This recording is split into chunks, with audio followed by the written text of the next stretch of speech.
दलेर मेहंदी एक लंबे समय बाद अपने फैंस के लिए वीडियो में अपीयरेंस देकर उन्हें ट्रीट देंगे। विवादों की वजह से इंडस्ट्री से दूर रहे दलेर अब पूरे जोश के साथ अपनी वापसी कर रहे हैं। एक मीडिया पोर्टल से बात के दौरान उन्होंने बताया कि इस साल वे अपने फैंस के लिए बहुत से म्यूजिक एल्बम, फिल्मी गाने की सौगात लेकर आ रहे हैं। हम खुद ही पैसा लगाकर आगे आते हैं।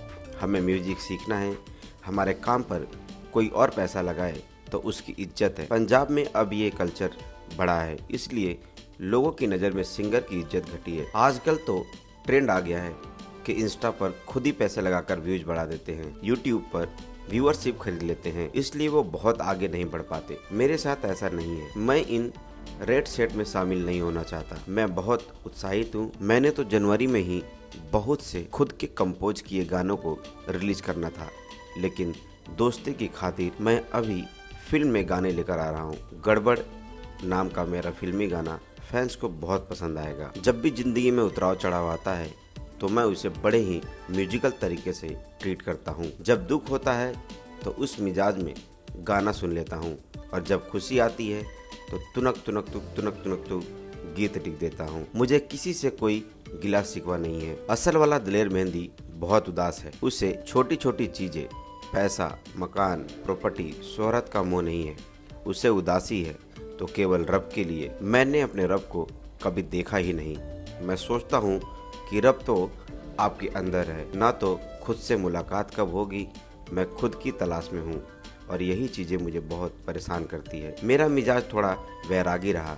मैं सोशल खांचे में नहीं डल पाता हूँ। कहले उढ़ंग मिजाज है। यकीन माने, मैं अपने गुरु के कहने के बाद शराब को हाथ तक नहीं लगाया और न ही बाल कटवाए हैं। 14 साल से मैं शराब नहीं पीता हूँ और लोगों को यकीन नहीं होता। लोगों को लगता है कि मैं बहुत पीता हूँ। मेरी तालीम तो गुरुद्वारे में अरदास को सुनकर हुई। हम सभी भगत वाणी जानते हैं। मैंने 22 भक्तों की वाणी को पढ़ा है और सुना है।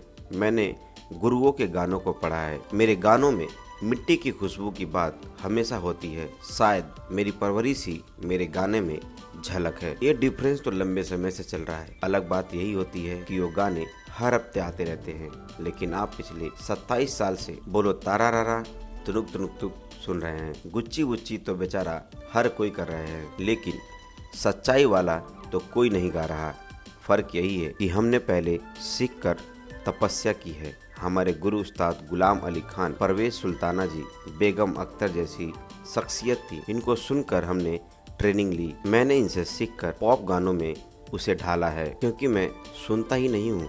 लोग ये बात जानकर हंसेंगे कि मैं रेडियो सुनता ही नहीं। आप पर असर होता है जब आप किसी चीज में रंग जाते हैं। आपको अपना रंग बरकरार रखना है तो आपको अलग रहना पड़ेगा। आप बाकी दुनिया में चल रहा है, कौन क्या बन रहा है, इस पर फंसे तो फिर वैसे ही रह जाते हो। लोग डूब भी इसलिए रहे हैं क्योंकि वो इस भाग दौड़ में उलझ चुके हैं। कंपटीशन तो ये नहीं है। आप ही बता दो मेरा कंपटीशन क्या है। कंपटीशन वो होता है जिसके पास कुछ नहीं होता। जिसके पास सब कुछ है वो इन सब चीजों पर नहीं पड़ता। पंजाब के सिंगर्स को जब यहाँ प्लेटफॉर्म मिलता है तो ये देखकर बहुत खुशी होती है कि जो हमने सोचा था वो अचीव किया है।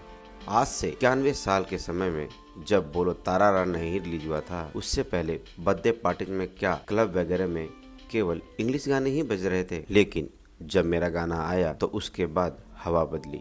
डिस्को में पंजाबी गाने बजने शुरू हुए। इनफैक्ट हिंदी बजना भी उसके बाद ही शुरू हुआ था। पंजाब का कल्चर बहुत रिच है। हम हर इमोशन को दिल से गाते हैं। पंजाबी सॉन्ग को सन 1200 में बाबा शेख पीर ने उठाया था। मिट्टी वहाँ की स्ट्रॉन्ग है। लोगों की सोच ही अलग है। खुद पैदा कर खाने पर यकीन करते हैं। इस बुलेटिन में फिलहाल इतना ही। आप देखते रहिए सिने आजकल न्यूज। नमस्कार।